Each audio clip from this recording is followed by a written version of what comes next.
Hello and welcome to Ula Tea Leaf Readings. My name is Lenor and tonight I'm going to be reading your tea leaves. This is a horoscope for Virgo. If Virgo is your solar, lunar, ascendant/rising sign, then this is a message for you. Okay, let's get started.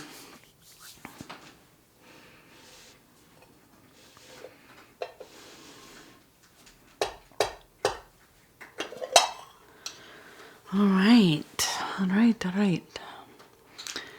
Let's see what we have going on here.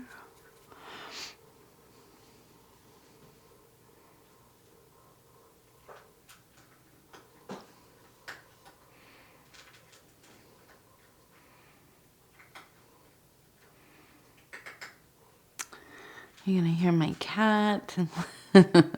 He's over there eating. I heard him get up from his little nap and come running in so he can get something to eat. Okay.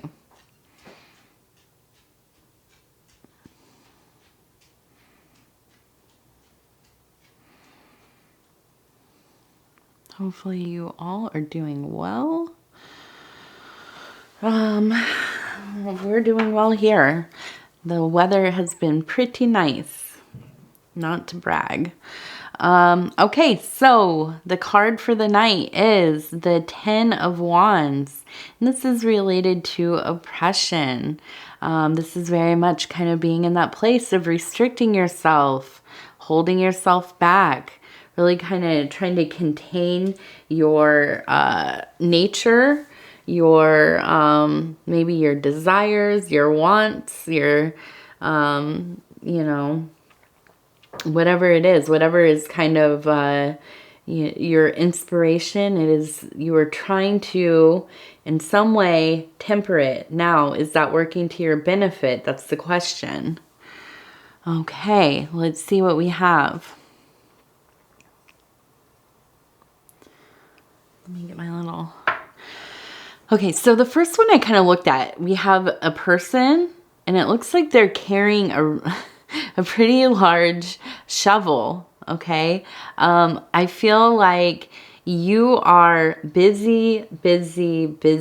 You seem to be really involved in maybe home, domestic affairs, your work life, making money, hunting, gathering those resources. You, from the time you wake up till the time you lay down to go to bed, you are thinking about all of the details of the day. You have a million things going on.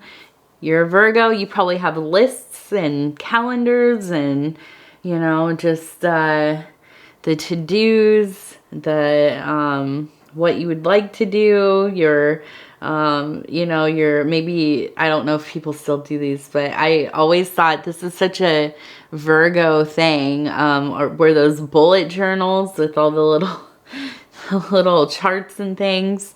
So I really think that your time is spoken for. You have yourself booked up. Now, I do think that all of this work is, it's starting to take its toll.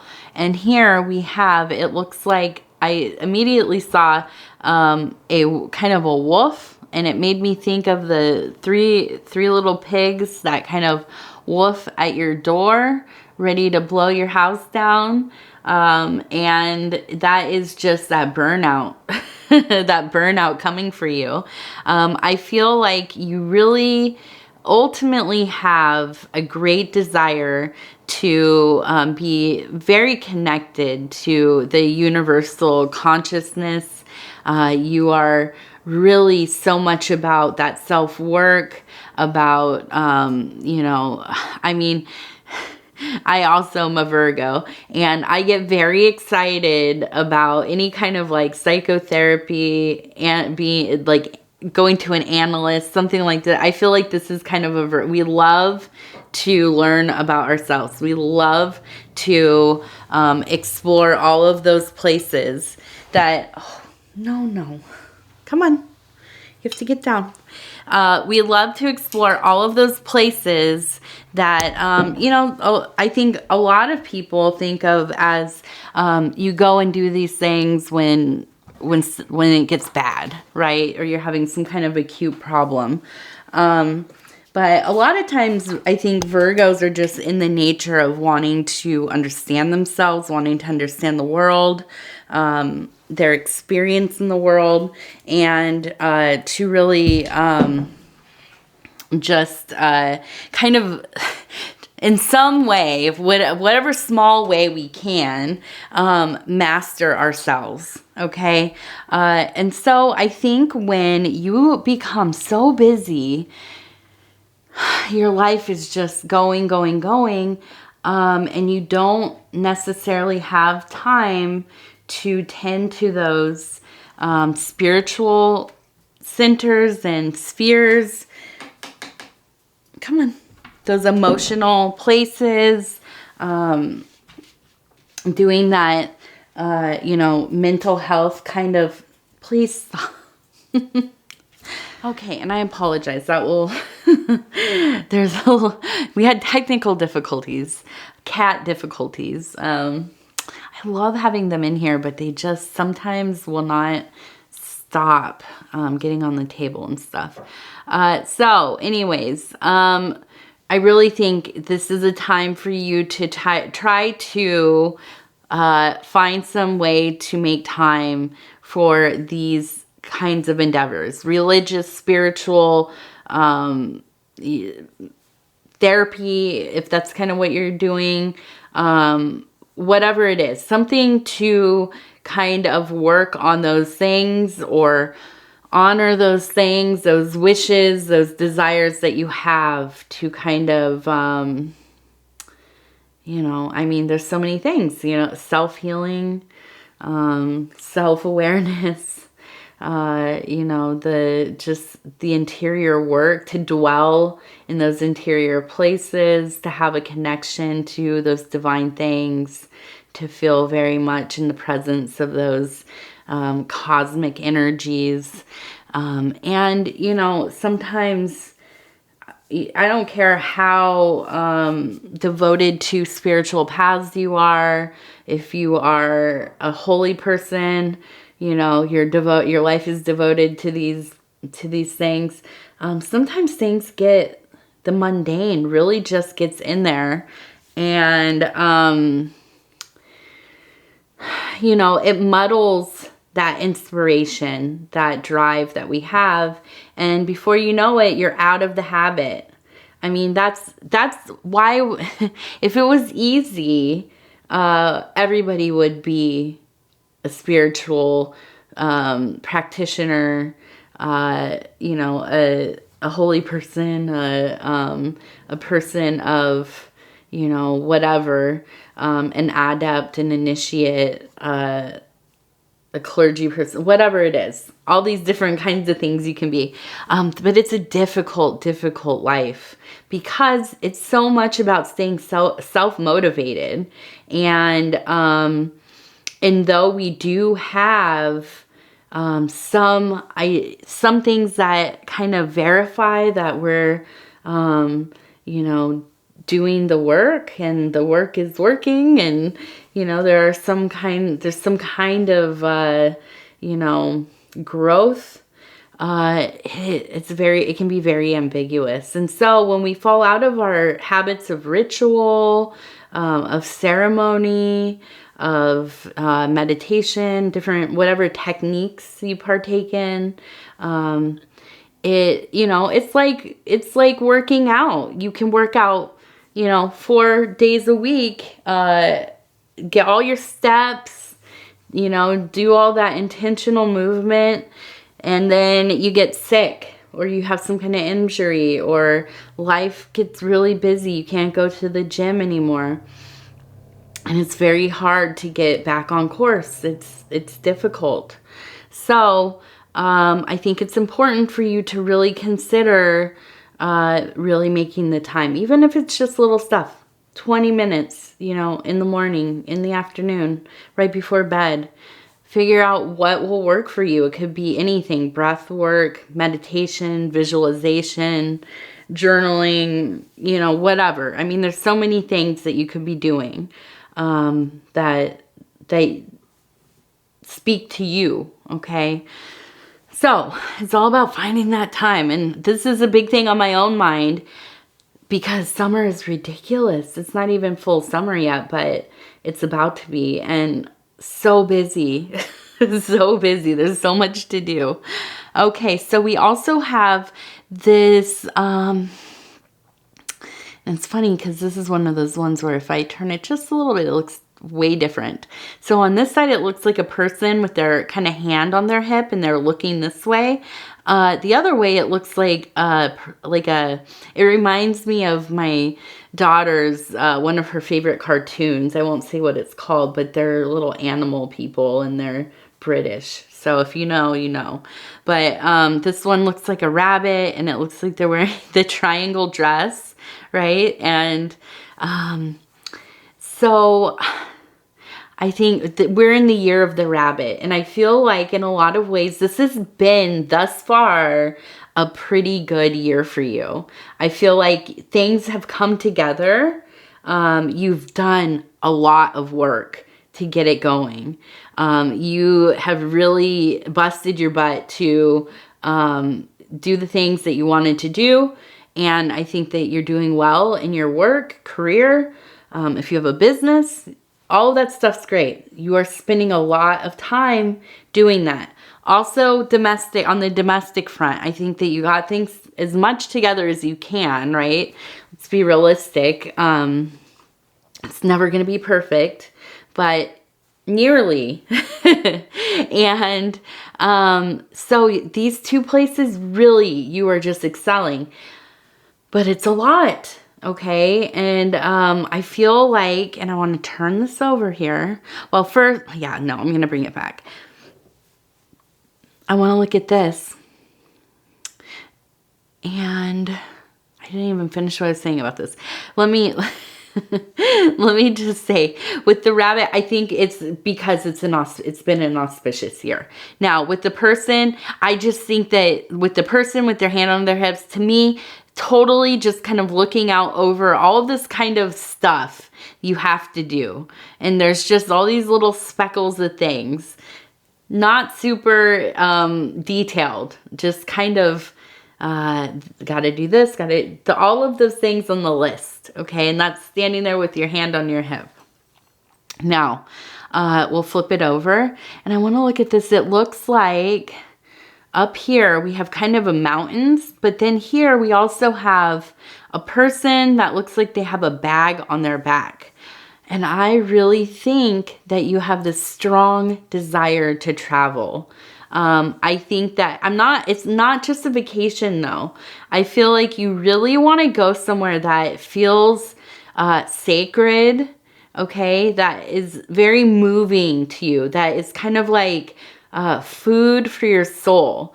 And whatever that place is for you in your mind, we all have them, right? Where we would think, this is where I have to go. This is where, you know, I might really feel connected to some divine thing, okay? And there are a lot of sites in the world that, you know, I mean, for me, thinking about it, just like old temple sites and, you know, very beautiful landscapes and just breathtaking. Well, what came to mind immediately was like the Grand Canyon, something really just almost incomprehensible. But I feel like you really have this like desire to go and do something, witness something, feel something, be immersed in the atmosphere of something sacred. Okay, and I feel like if you have the ability to do that, to get up and go, well, with the way your work schedule maybe looks and, you know, your responsibilities at home maybe isn't, easy, right? Getting that, managing that time. But I think that's going to be important. And with the mountain range, that ties very much into this idea of kind of the sacred mountain where we go to, you know, live in a cave and meditate. So, now, I want to talk about this one. It's the same, but it's the same mountain range, but it's upside down. And on this side, it looks like a tooth. Okay. So, the tooth is very much tied to, kind of these, in my mind, here are a couple things. When you have dreams about teeth falling out, it is said by dream analysts that this is usually a feeling of being out of control in your life. Something is making you feel like you don't have control over it. Another symbolism of the tooth could be impermanent knowledge or understanding, because it's something that is very, you know, important to your life. Something that you come to rely on, like we do our understandings of things, but it's not forever. It's very finite, okay? A lot of reasons why it could come out. So I feel that this is kind of like on the precipice of something coming loose, right, in your life. It hasn't happened yet, but I feel like there are kind of the trimmers, right? There's those pre-trimmers happening before the big one. So I don't know what it is, but I think that you are already feeling the energy of it. Now, is this a bad thing? Not necessarily, right? As we know, we have a whole set of childhood teeth that come out and make room for more evolved, you know, more long-term, more solid teeth, okay? So maybe this is the loss of, you know, a naive belief or a naive kind of deep connection that you have made to something. Now, where was I going to go with the next thing? Oh, yes. We have this little, it looks like a little horse. Okay, and this is getting dry, so it's kind of dropping some of the things. Now, this, I think, ties into your work ethic, but also ties into this movement, wanting to go somewhere. Now, my thoughts on this are, if you cannot travel, if you can't get to somewhere that, you know, you feel will be sacred for you, I really believe that you can achieve something similar by creating a sacred space for yourself. And what I'm imagining is something like a nature shrine. It could be in your backyard. It could be in your window. It could be something like, they have those like bowls. They're like tiny terrariums. And then you have the little plants, and then you place some sacred objects in there or symbols. Okay, so something that is alive. If you can't have live plants, especially like, I can't have them in my house because these cats will eat them. Even if they don't like actually ingest them, they'll tear them apart. So if you're in a situation like I am, you can always do the false ones, okay, the fake plants. But I think that having something like a nature shrine, if you don't know kind of what that is, you can look it up. It could be as simple as, you know, leaving some special rocks, you know, laying out some special rocks, having a bowl to offer fruits. I personally believe strongly in honoring what I call our backyard spirits, which are the animals and the and the bugs and the other kind of transient intelligences and energies. I'm so sorry. We've been out in the sun all day. I'm getting sleep. I'm getting a little sleepy. But honoring them by, you know, I like to feed the birds and the squirrels and things, but also just planting plants that would be beneficial to, you know, the pollinators or the birds or whatever it is. Maybe putting a bird bath out so that they can enjoy that. Whatever, it doesn't have to be a big thing, you know. It could just be literally one little stone. Maybe you paint something on it.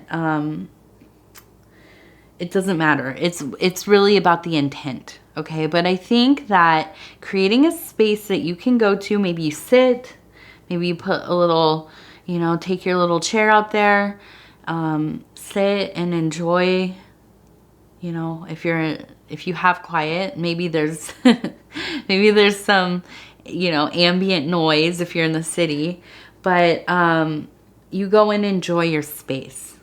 Maybe close your eyes, get a little sun on you.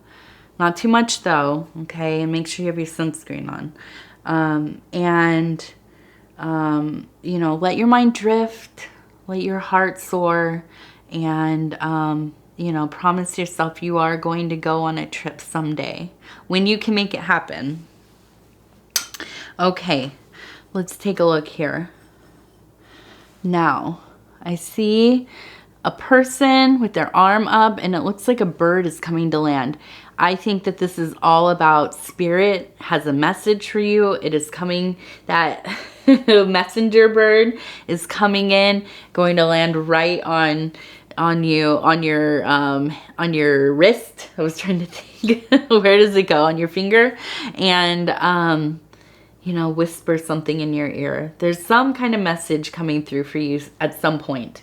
It might be in your dreams. It might be you sitting out in that sacred space you create and you get the visual images of the message. It could come up in synchronicities. But keep your eyes, ears, and heart open, okay, to receive that. And that should be coming up in the next week or two, okay? All right, I want to thank you so much, Virgo. I appreciate the time you spend with me. I'm always so honored to be able to bring these messages to you. If you would be so kind as to like the video, it helps us get into the algorithm. And I say us because here we are a community. We're building this channel one person at a time, and I appreciate each and every one of you. If you haven't subscribed, please think about doing so. You can hit that little bell. It'll let you know when the next video is coming out. I read for every sign once a week, and between now and 7 days from now, when the next Virgo comes out, you can watch your other placements and do some cross-watching. Watch for your loved ones, your spouse, the person that you have a crush on, you know, whatever it is. Other than that, if you want to leave a comment, I'd love to hear from you. I really appreciate all of the kind words, the sharing, I mean, some of you are so open and vulnerable, and I just think you're so brave and so lovely, and I feel so honored to connect with you. So, all right, Virgo, we will talk again very soon. Thank you.